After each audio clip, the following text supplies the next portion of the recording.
သိချင်ရတဲ့ချစ်သူလေးနဲ့တည်းတည်းရမိပါတယ်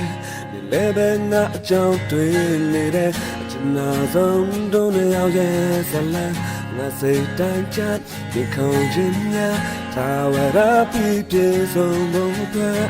အတားအဆီးတွေကြောက်ပြ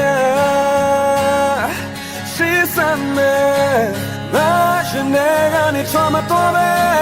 ငါပေါ်ရဲမနေပါကွယ်ငါမျောလင်းချင်မပြေသေးလို့ခဏ